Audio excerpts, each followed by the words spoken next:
बिस्मिल्लाहिर्रहमानिर्रहीम। अस्सलाम वालेकुम। प्रोग्राम नखिमन सराज़िम इरफान खान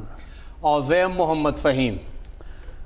پرون د مومند په ضلع کې یو بد اپیخه مخې ته راغلی دا کم کې د زیارت په مقام کې چې د ماربل ماینز هغه غورځېدلی دی او د هغې لاندې ګڼ شمېر تنان لاندې راغلي دي. د اوسه پورې چې کوم امدادي ټیمونه کاروایانې کوي نو د هغوی د اطلاعاتو مطابق 22 تنان په هغې کې مړه دي، د هغوی لاشونه راویستلی شوي دي او 9 تنان زخمیان دي. خو ویل کېږي دا چې په دغه ملبه کې د هغې لاندې تقریبا 80 او یو پورې خلک اوس هم پراته دي.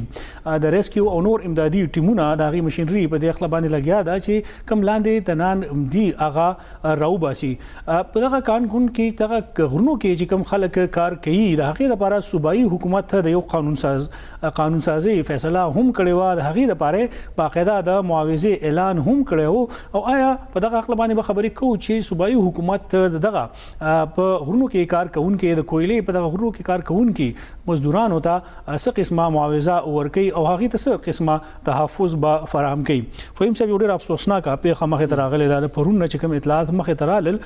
اولني اطلاعات دا و چې 10 تنان په هغې کې مړه، خو وخت تېرېدو سره ویل کېدل چې هلته 80 او اویاو نه بعد بیا 80 پورې خبره ورسېدله. په هغې کې مزدوران کار کولو او په هغې باندې هغه ټول غر ناستو چې کوم اپریشن شوی و د پرون نه تر نن دې وخته پورې او کوم ریپورټ سرکاري ریپورټ جاری شوی دی په هغې کې وایي چې 22 تنان د هغوی لاشونه د هغې نه راایستلی شوي دي، 9 تنان هغه هم د دغې ملبې لاندې راغلي خو هغه زخمیان دي او د هغې د علاج دپاره پېښور ته منتقل کړي دي. بار بار دغه شانتي په دغه د غرونو په دغه قانونو کې کار کوونکي خلکو باندې اکثر دغه شانتي حادثات راشي او د هغې یو وجه دا ښودل کېږي چې کم بلاسټینګ کوي دوی یا هلته کم بارودي مواد دماکې کوي، په هغه وخت کې احتیاطي تدابیر نه خپلېږي او د هغې د وجې نه اکثر دغه شانتي یو پیښه یو سانحه مخې ته راشي چې هغه ټوله صوبه او ډېر زیات خاندانونه د هغې خوشحالیانې هغه په غم کې بدل کړي. یو بله پیښه مخې ته راغلې ده، صوبایي حکومت هم په دغه عقله باندې کار کوي او هغې کوشش دا کوي چې موږ د خلکو ته څه نه څه طریقې سره تحفظ ورکړو. عرفان صاحب چې کوم دا مزدوران دي ظاهري خبره ده ډېره زیاته یو غریبه طبقه چې هغه خپل کلی پرېږدي یا داسې علاقې ته ځي چې هغه ځای کې د هغه ځان ته هم خطرئ او پیسې هم هغسې نه میلاویږي. یو رپورټ 13 کال مخکې ته راغلی و د ILO لخوا چې کوم انټرنیشنل لیبر ارګنایزیشن دی، هغوی دا وینا وه چې په پوره پاکستان کې رپورټ کېږي خو نه، خو هر کال 200 پورې مزدوران یي چې هغه مختلف دغسې په غرونو کې کار کوي او غرونه پې کینی یا هغه ځای کې پوره کان کینی نو هغې کې هغوی په حق ورسي یا یې مړه کېږي. دا یو نارمل روټین دی، ایوریج 200 کسان دي. بل خو د پیسو خبره کوله نو هغه دا وایي چې دا مزدوران تقریبا 12 غنټې روزانه کار کوي او دوی صرف او صرف 400 روپۍ د ورځې میلاویږي چې هغه دوی دپاره هېڅ هم نه دي. 400 روپۍ ورځ انتهایي لږې پیسې دي او دا خلک هغې دپاره هلته کار کوي. اوس چې دغه ځای کې څوک کار کوي بیا هغوی نه کار څنګه اخلي او چې کله هغوی کار کوي نو آیا هغه وخت کې حفاظتي چې کوم ګامونه دي هغه پوره کړی شوي دي یا نه. چې کوم دا پرون پیښه شوې ده بهرحال دې کې خو حفاظتي اقدامات هغسې کېدی هم نه شوی چې پوره غر هلته کې اول وښویده او بیا هغه پوره غر هلته کېناسته. یو ټرک هم ویلې کېږي چې هغه دې کې دننه ګیر شوی دی او هغې کې دننه هم 3 مړي دوی رایستي دي، ریسکیو هلته کار روان کړی. ډېر ګران کار دی، اسانه نه ده، مشکله ده هغې دپاره. خو مونږ ګورو چې دا پیښه یو ورځ نه ده، دا مسلسل را روانه ده او مونږ کتلي وو چې دغه خیبر پښتونخوا ځوانان ولې چې زیات مضبوط وي، جسمانی ساخته هم ښه وي نو دوی اکثر لا په دغې غرونو کې کار کوي او مونږ کتلي دي چې بلوچستان نه ډېر زیات مړي دغې د خیبر پښتونخوا بونیر ته، شانګلې ته، سوات ته راغلي دي او دا بار بار را روان دي. خیبر پښتونخوا حکومت بالکل تاسو ذکر وکړه چې قانون سازي کوي لګیا ده او قانون سازي یې کړې هم ده او مونږ کتلو چې ډېر حده پورې دوی لږ دا پیچ ټیټ کړی هم دی چې کوم دی وخت کې دا ماین اونرز دي د هغوی خلاف. خو ډېر داسې کارونه چې هغه به د صوبې په لاس کې نه وي.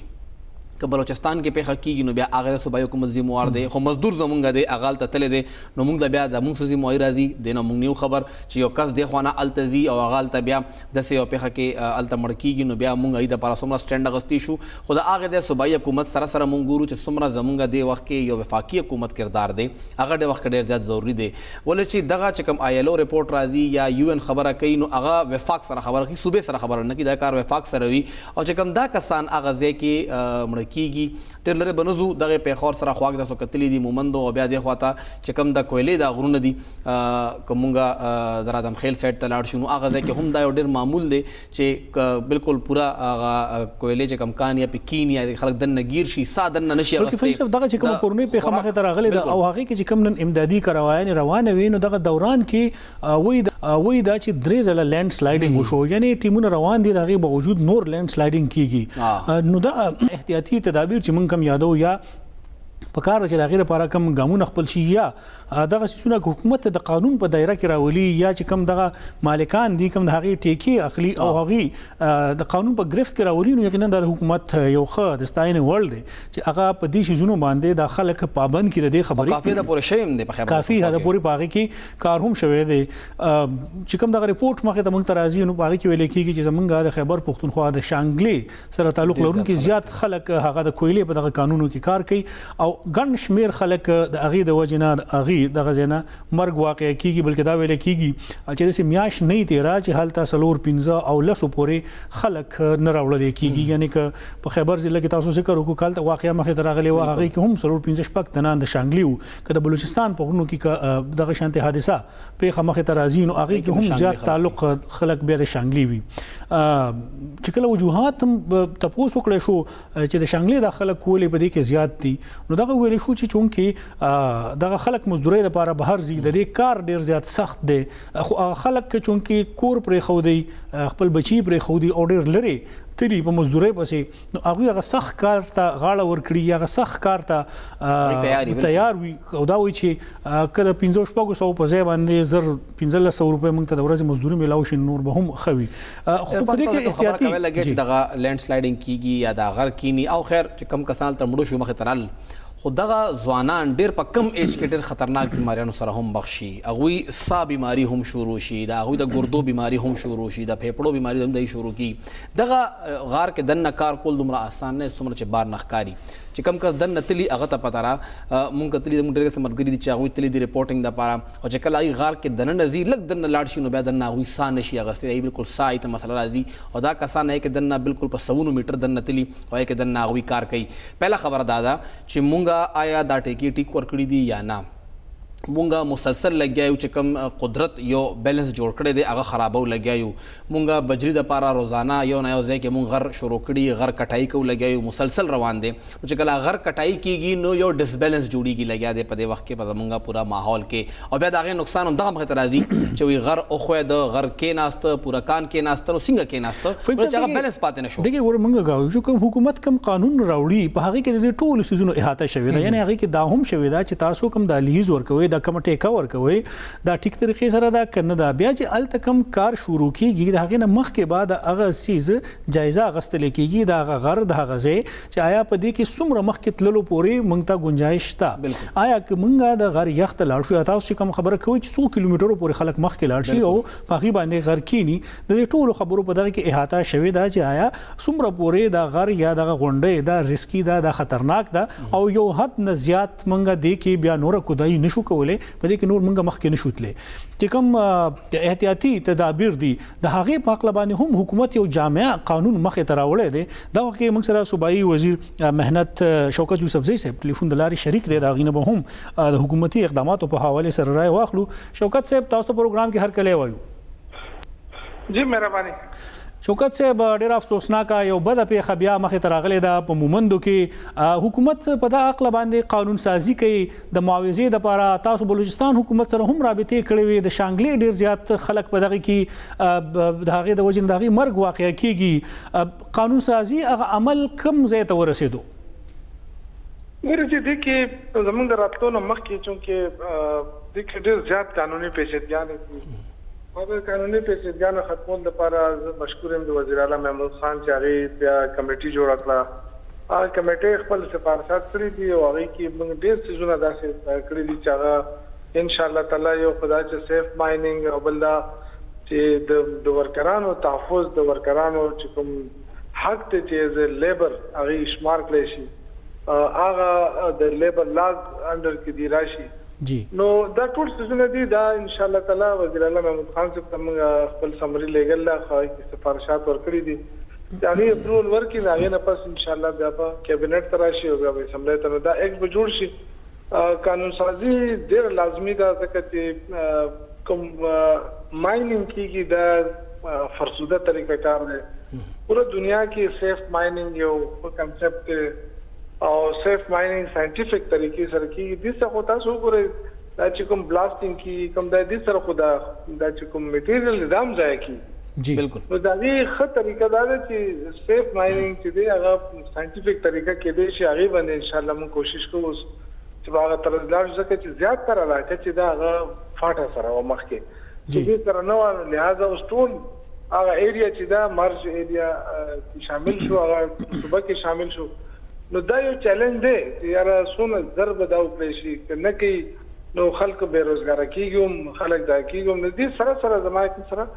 دا ګامونه په پروتوکول واړی او ان شاء الله کوو او تیزی سره به کوو. شوکت صاحب چې کوم تاسو دغه ګامونه پورته کوي یقینا د ستاینې ورلد دی خو بل طرف ته موږ کتل چې تیر وختونو کې دا یو پریکټس را روان دی چې غیر قانوني طریقې سره دغه غرونو ټیکې ورکړل کیږي لیز ورکړل کیږي او هغه په 100 کلونو باندې وي حکومت هم بیا د هغه شانتي تپوس نه کوي. آیا د هغه لپاره هم څه طریقې کار جوړوي؟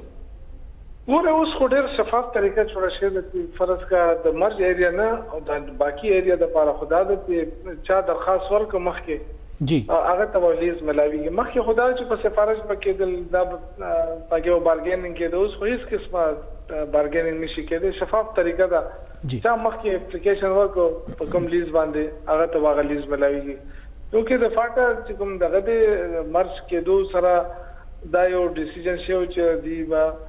لوکل خلک چې دی هغه په پرایورټي هغه ته ورکول کېږي. نو هغه خبره ده بای اذروایز چې دی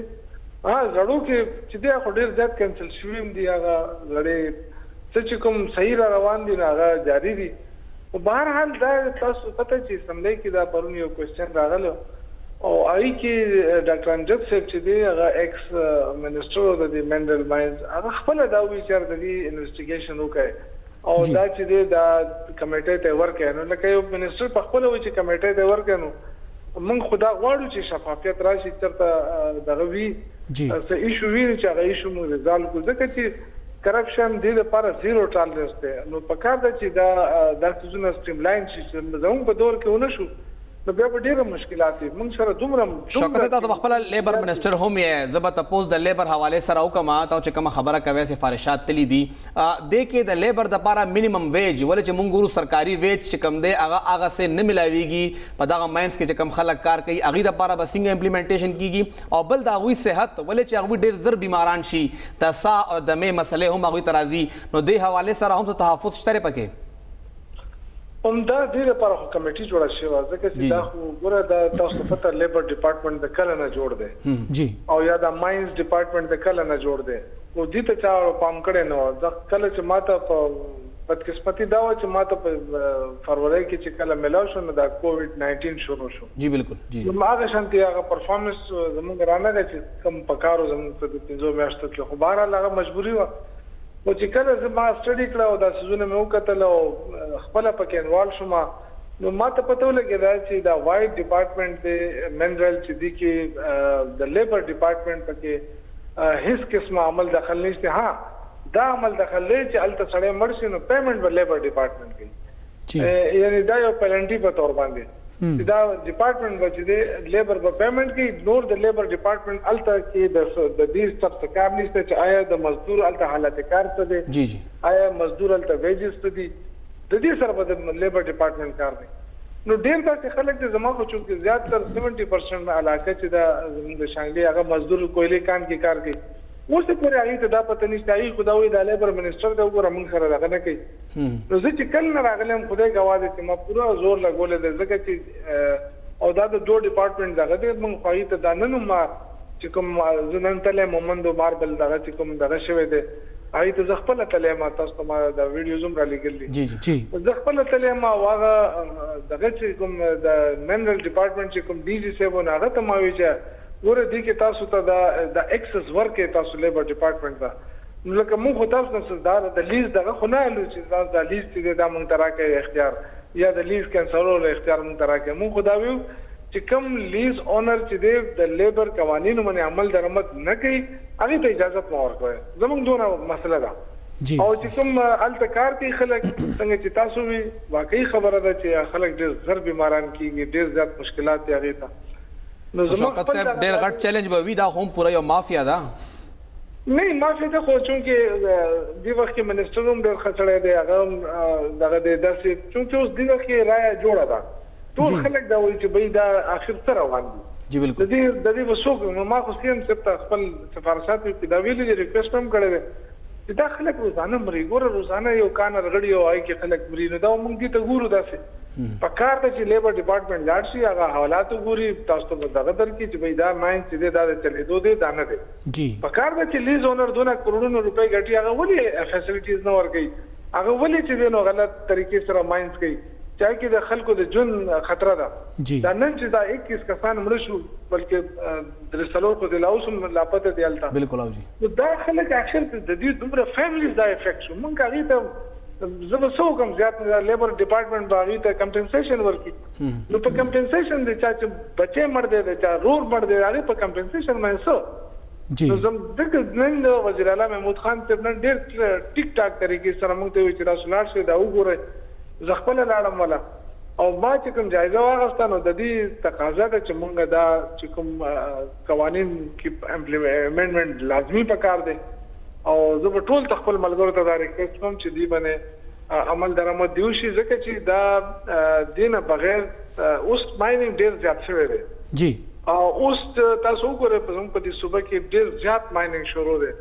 نو پکار ده چې مونږ دا سټریم لاین دا موقع ده چې دا موږ ستل بالکل سر ډیر زیات مننه شوکت یوسفزئی صاحب د خپل راکړه د وخت ضرورت هم دی چې دغه غریب او مزدورکارو ته تحفظ ورکړي شي او حکومت یعنی شوکت یوسفزئی صاحب چې څنګه وی چې هغه باقاعده دغه لپاره یو قانون تیار کړی دی تقریبا هغه د تیارې په مرحله کې دی او کابینټ نه اپروول نه بعد هغه صوبایي اسمبلی ته راځي فهیم صاحب شوکت صاحب پوره تفصیل سره خبرو کړی چې حکومتي کوم اقدامات دي پته خبره کوي خو زما واس کې نه ده څنګه چې ذکر وکړه چې ماینز والا تاړو موږ سویل نشو مونږ صرف پیمنٹ ورکولی شو چې کم کسان دی کې مړ کیږي او باقي مونږ تاسو نشو کولای دا پکاره چې دا تاسو بیا د حق دوی لا ورکړي شي هغه ویل د قانوني پیچیدګۍ ذکر هغه وکړو چې د معدنیات دغه د لیز متعلق دغه دی په دې کې بیا د بیروکراسي یو بل هرډل په مخې ته کریټ کیږي آیا هغه به دا شیزونه ایکسپټ کوي کنه کوي ځکه چې حکومت کزخه ګامونه پورته کول غواړي نو ټول مخ کې اولنې خند ورته خلک جوړيږي بهرحال وی ټیکو د اختیار نالو د مزدور تاسو اختیار را دراکه فهم چې د مې طرف ته زو او بهرحال چې حکومت کم ګامونه پورته کوي په دا عقل باندې دعاګو به یو حکومت په خپل مقصد کې کامیاب شي یو لشن د ماخلو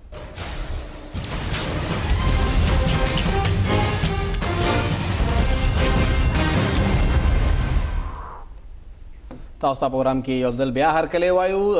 پاکستان تحریک انصاف وفاقي حکومت چې کال 2013 کې کله جوړ شو نو دا امکان هم چاته نو چې د کې با خیبر پختونخوا ته څومره نمائندګي ملاويږي خو وخت سره سره مونږ ګورو چې د وخت کې تقریبا د شلو نه سیوا 2.23 څه کسان دي چې هغه وفاقي کابینه کې ناست دي او دا غوي تعلق د خیبر پختونخوا سره دی هغه کې منتخب غړي هم شته او کې غیر منتخب غړي هم شامل دي پرویز خټک صاحب چې کوم وزیر دفاع دی هغه هم په دې کې شامل دی ثانیه نشتر بیبي منتخب نه ده خو بیا هم هغه په دې کې شامل ده وسره بیا شبلی فراز صاحب سېنیټر دی هغه هم په دغه کابینه کې شامل دی ارباب شهزاد صاحب په دې کې شامل دي سپیکر قومي اسمبلی اسد کیسر صاحب هم د خیبر پختونخوا نه دي نو ډیره زیاته نمائندګي خیبر پختونخوا ته دغه حکومت ورکړه او بیا صرف دغه نمائندګي نه بیوروکراسي کې هم د وخت کې مونږ ګورو چې ټول نه زیات مخکې د خیبر پختونخوا افسران دي کله وزیر اعظم ټول نه رائټ هند مونږ شمارو یا هغه نه پس پورا چې کوم اصلاحات روان دي د هغه ټول وینګ مشري نو هغه خیبر پختونخوا په نصیب کې راغلی دا عرفان صاحب په تاریخ کې دومره نمائندګي خیبر پختونخوا لا چاور نکړه په دغه وفاقي لیول باندې کوم کابینټ ته ګورو یا مونږ انتظامی هدي ګورو هغه ټول د وخت کې خیبر پختونخوا سره دی او خان صاحب یو اعتماد هم کړی دی د خیبر پختونخوا په خلکو باندې ولې چې حکومت مخ کې دوی سره او چې کم کسان دلته وسره بیوروکراسي کې روانو بیا چې کم کسان دلته منسټرانو کې ای سره او وفاق کې ای راغلي دي کومګه د علي امین ګنڈاپور صاحب خبره کو پر خټک صاحب خبره کو حد کیسر صاحب خبره کو نو ځان سره کسان اغالتا فدرل ته هم بوتلی دی او الته چلو لیدي سوال زما دا دی کسان خورالل خیبر پختونخوا ته به فایده وشي ویم صاحب تیر 2 کاله مونږ وګورو 2 کالونه د خلک په کابینه کې ناشتي که اوسه پورې څه تاسو ته په نظر باندې راغلي د صوبې په مفاد کې انفرادي تور باندې خبره نه کوم صوبې سطح باندې کې دغه شانتي یو خبر مخه دراغلی چې څه غټ پیکیج پرایم منسٹر صاحب اناونس کړی یا د خلکو په دې خبره باندې هغه مجبور کړی چې یو د غټه منصوبه مخه دراغلی چې د هغه ثمرات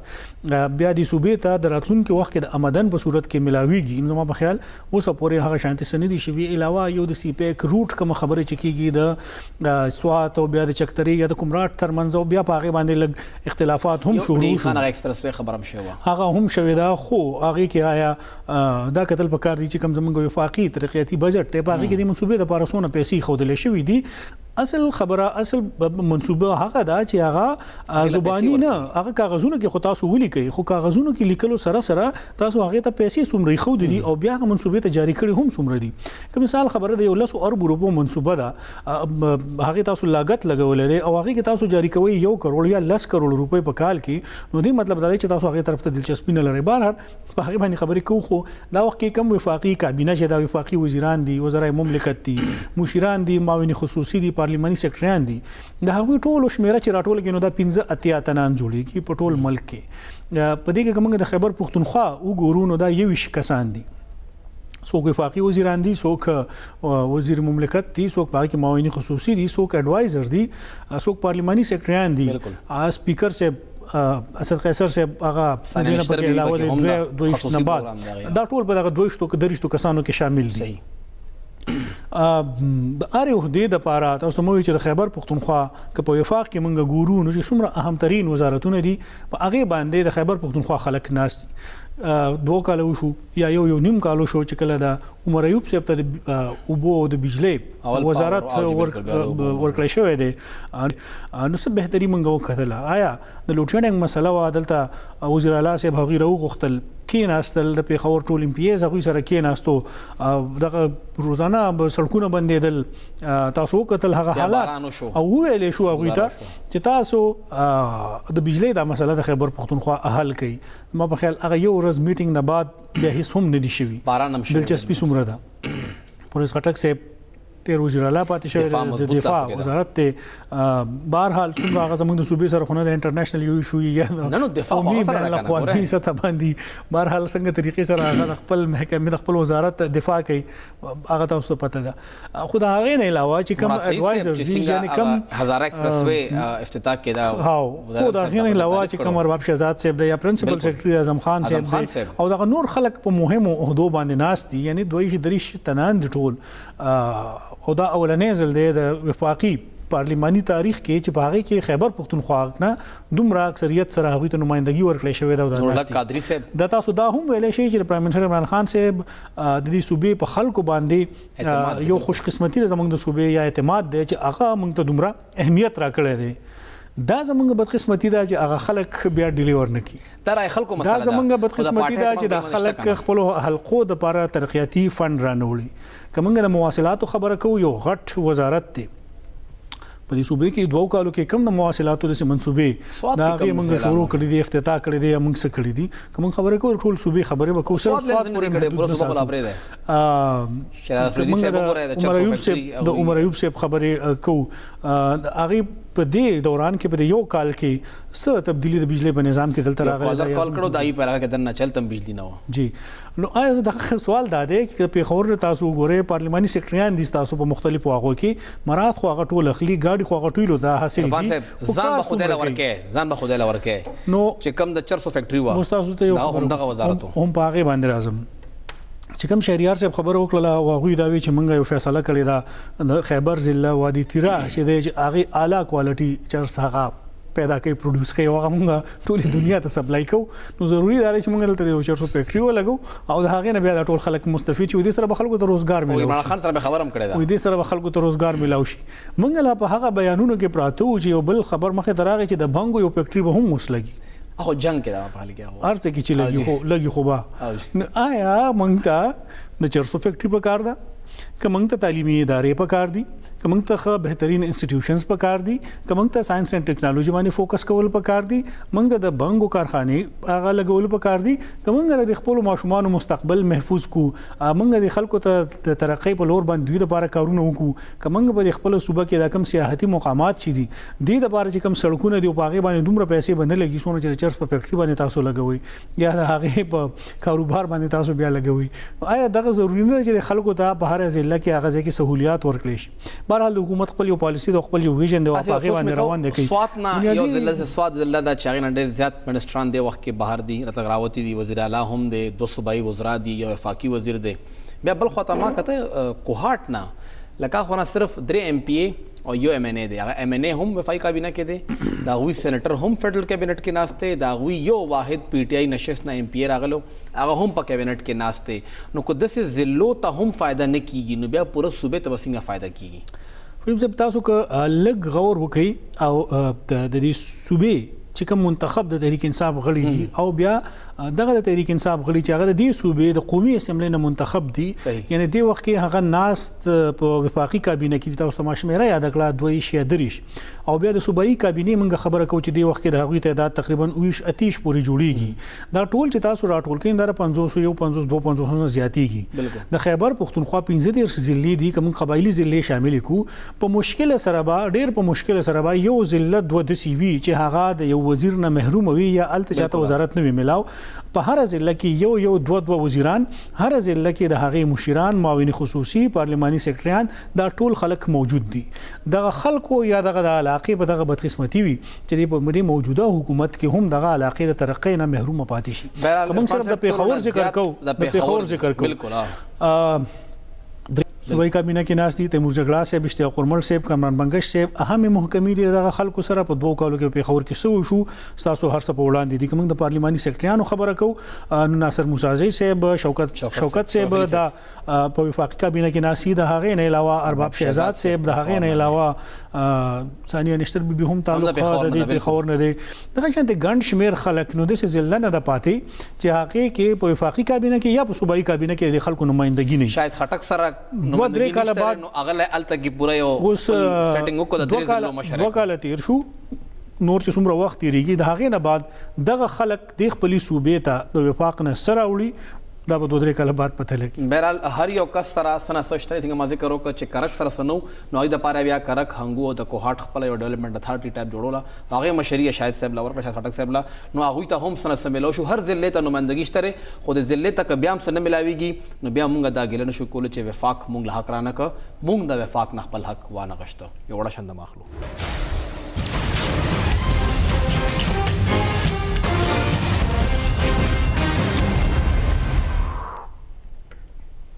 تاسو په پروګرام کې یو ځل بیا هر کله وایو عرفان صاحب مونږه خبره وکړه د صحت حواله سره انقلاب راوستو نوې نظام راوستو ایم ټي آی ایکټ راغې شروع کې د ال ار ایچ نه شروع شو هر یو هسپتال ته لاړ ایوب ټیچینګ هسپتال د ابټاباد هم د وخت کې ایم ټي آی د خود مختار هسپتال دی خو هغه کې اوس یو پیښه مخې تراله چې نه داسې کسان دي چې هغوی ته ستنه ووهلې شوه او د هغوی سترګو نظر لاړو ختم شو هغې کې 3 زنانه دي او 6 سړي دي او پخوانې د فوټبال یو پلیر هم په دې کې شامل دی چې د هغه هم د سترګو نظر لاړه ختم شو ابټاباد د خیبر پختونخوا دویم زیات جدید ترین ښار ورته کېږي پیښور نه پس هغه ځای کې ټولنه ته ایجوکیشن ریشو هم زیاته ده لایف سټایل هم د هغه ځای چې کوم ډېر بهترین دی او هغه ځای کې داسې هر څه کېږي لګیا دي چې دا سپیکر صوبایي اسمبلی علاقه هم ده او بیا هغوی په دې باندې ډېر د غصې اظهار وکړ یو اجلاس راوغوسته او پارلماني کمیټي اوس جوړه شوه اب درې تحقیقات کوي چې آخر ولې داسې ستنه ولګېده چې د هغې نه یو نه 2 نه د 9 کسانو سترګو نظر د هغې نه لاړه اوس به د هغې ذموار څوک د خلکو د نظر به واپس څنګه راځي راتلیم شي یا نه او بیا دې کې هیلث ډپارټمنټ چېرته ولاړ دی موږ چې کله هم خبره کوو نو هیلث وي زموږ په دې کې هېڅ کار نشته خو خود مختار هسپتالونه دي په خپل کار کولی شي تاسو د هغوی بورډ نه تپوس وکړئ د هغوی چې کوم د وخت کې انتظامیه د هغې نه تپوس وکړئ نو آیا دا هسپتال تاسو په خپله ذکر کړی چې ال ار ایچ بالکل موږ شو تر بېمهار پرېښی دی موږ تپوس نشو کولی تپوس کیدی شي فهم صاحب تپوس کیدی شي خو بیا زموږ چې کوم طریقې کار دی یا چې کوم موږ د یو هغه فرسوده یا بوسیده تاسو وایئ چې یو نظام دی او په هغې کې را روان یو د هغې د وجې نه خو حالات کله هم نه ټیک کېږي. مثال خبره دغه یو واقعه مخې ته راغله، تاسو اوو خلکو ته انجکشن یې ورکړی یا دوایي هم واچوله او هغې ریاکشن وکړو، دې نه ظاهرېږي دا چې دغه دوایي یا دغه انجکشن ایکسپایر و، په هغې باندې خپل وخت تېر شوی او د هغې نه زار جوړ شوي. نو تاسو چې د زارو انجکشن خلکو ته لکه وایي هغه به خامخا ریاکشن کوي. ډیر زیات ډیبیټ په دې باندې وشو چې تاسو خو هغه خلک د پوره ژوند نه محروم کړل، یعنی چې رچا د سترګو رڼا لاړه هغه خود هر څه نه ختم شو. بالکل هغه خلکو خلاف چې دا کار کړی دی هغه د لپاره څه سزا ده؟ د دې واقعې 2 میاشتو نه زیات وخت کېږي یا د 3 میاشتو نه زیات وخت کېږي. کمیټي جوړه شوه. کمیټي کې څوک؟ کمیټي کې MNA علي خان جدون صاحب، وزیر خوراک قلندر لودي صاحب، سیکرٹری صحت سید امتیاز حسین شاہ صاحب، DHO ایبټآباد ډاکټر فیصل خانزاده صاحب،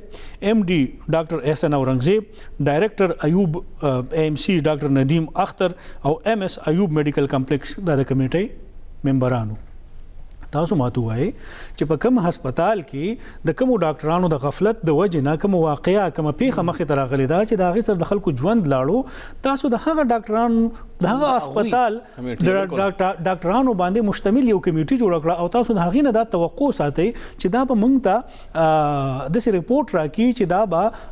په دې کې به څوک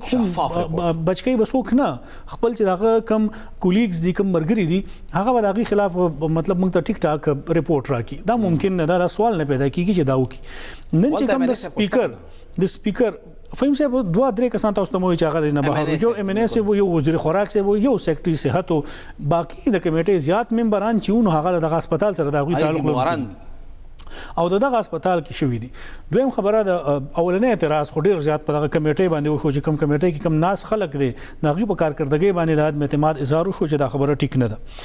دویم بیا چې کوم نن کمیټې اناونس وانه هغه د خلکو نه بالکل مختلف ده. په هغه کې دغه MNA هم شامل شو، په هغه کې ایو د ایبټآباد پریس کلب صدر عامر شهزاد جدون هم شامل شو او د PTI MPA ډاکټر آسیا اسد چې چا به ډاکټري تجربه یو په بنیاد باغ خپل رائے ورکړي. دغه کسان په دې کمیټې کې شامل شو. 3 رکنی کمیټې دا یقینا ناغي فیصله به هم ډیره په اسانه باندې وي. دغه ډاکټرانو په هغه کمیټې کې مداخلت به ډیر زیات او هغه اختیار د دې ختم کړی شو او دا قوي خبره ده چې دغه به کمیټې به یقینا سن سکار کړی وي چې د 2 میاشتې ټایم ملاو شوی دی یا 3 میاشتې ټایم ملاو شوی. هغه خپل ریپورت یقینا ورکړی وي خو په هغه ریپورت کې به اس قسمه خبره دوی د سینې کړي چې په هغه کې هسپتال انتظامیه یا هغه خلک هغه ملوث وګرځي یا ګرځولې وي. د هغې په وجه باندې به بیا سپیکر صاحب په دغې باندې تحفظاتو اظهار کړی. اوس چې کوم دغه 3 رکنی کمیټي جوړه شوې ده او هغه وایي چې دغه ریپورټ د زر تر زره تیار کړي او بیا د اسمبلی کې پیش کړي. که څوک په دغه ملوث کې ککړونو د هغې خلاف د قتل مقدمه درج کیږي او یا به د هغې خلاف سخت کاروایی کیږي. ټیک دی خو همیشه دغه شان د واقعیات مخې ته راشي یو ورځ 2 د لپاره زمونږ د لپاره هم هغه موضوع جوړ شي خو هغه واقعیا بیا موږ هیر کو هغه بیا موږ فالو اپ نه کو چې آیا هغه خلکو ته انصاف ملاو شو کنه ملاو شو خلکو ته سزا څنګه ملاو شو چې راتلونکي وخت کې به دغه د غفلت مظاهره سو کوي کنه کنټینیویشن پکار دی چې دا صرف یو هسپتال نه دی د سه کوم مخه ته په خرازي آی کې اته یا نه کسان چې کوم دی خپل نظر دا ویزي د سه په ډیر زیات واقعیات په پوره صوبه کې شوي او هر ځای کې بشوي او هر ځل خلک احتجاج کوي غوم د قوي ډاکټر غفلت لا وجنا فلانه کس په حق ورسېد فلانه کس مړ شو ال ډاکټر خیال نه کو کمپاوډر سمستنه نه والا دغه دوايان چې کوم دی لګولې دي غلط دوايان لګېدلې دي یو خاص طریقې کار وی فارماسیست پوسټونه اوس هم خالد کم خبر مخې تراغي او بنیادی خبره د کمیټې ده چې باغې باندې د عدم اعتماد اظهار وشو. ظاهري کې نه دا چې د خلکو د خپل خلک کولیګ د بچولو کوشش کړي بلکې که زه دا وایم چې سپیکر مشتاق غنی صاحب کمیټې باندې کوم تحفظات او اظهار کوي په هغه کمیټې کې د هغوی وزیر خوراک قلندر لودي صاحب هم دی د ظاهري کې دا چې د هغه په کردار باندې هم شک شوی دی یا هغه په دې بل کمیټې کې ولې راغی علي خان جدون ولې دوه کمیټیانو کې دي. ها زوم دا خبره کوم چې په میټینګ کې یا کوم ریپورت تیار شوی دی په هغه کې د خلکو کوم کنسنت شامل شوی دی د کوم خلکو کوم خبرې لیکلې شوی دی یقینا چې هغه د یو بل سره مختلف وي. که اوس د پورا ډاکټرانو تاسو ته چې سلوټ 15 کسان د هغه هسپتال ډاکټران صاحبان تاسو اخلي چې کوم کې واقعیا ریپورت شوی دا او دا غي ټول یو رائے وي او د جدون صاحب د ایم ان ای صاحب رائے بدل وي نو یقینا تاسو خو بیا د شک اظهار کولای شئ. صوبایي وزیر صاحب رائے هغه سره اتفاق کوي. نو موږ هم دا وایو چې د صوبایي وزیر صاحب باندې د عدم اعتماد اظهار ظاهري کې دا چې دلته هم سلګ فیور ورکړی شوی دی. خو بهرحال دغه معامله چې هغه ټایم کې مخې ته راغلی اوس هم سنګینه وه په کار و چې د خپل منطقي انجام ته ورسي او خلکو ته سزا ورکړی شي او خلک د هغې نه عبرت واخلي چې بیا څوک دومره پورې خیال ساتي چې په هسپتال کې که تاسو ایکسپایري دوايانې یا انجکشن یې ساتئ دا خو عرفان صاحب دی کې بله خبره هم کېدی شي وخت خیر ختمېدو والا دی چې بعض اوقات دوايي ایکسپایر نه خو مونږ دا نه ګورو چې کومه دوايي مونږ کم یو کس ته لګو آیا د هغه جسم هغه دوايي اکسپټ کوي یا نه. د دې خو پوره یو طریقې کار وي تاسو یو انجکشن یو کس ته لګوئ په هغه باندې هغه ریاکشن وکړي خراب شي سیم انجکشن بل کس ته اړو مسله نه کوي نو مونږ سره خو هغه نظام هم هسپتالونو کې نشته دی. فهم صاحب دغه تاسو هغه نظام خبره کوي چې دا مونږ په راتلونکي کې یا شلو کالو کې هم ممکن نه چې هغه طرف ته لاړ شو. نه چې کله زموږ په ملک کې وزیر اعظم په سایکل تلی شي دا نظام هم راتلی شي. بهرحال پروګرام وخت پر سر ته رسي. محمد فهیم او عرفان خان له اجازت ورکړه. د الله پامان.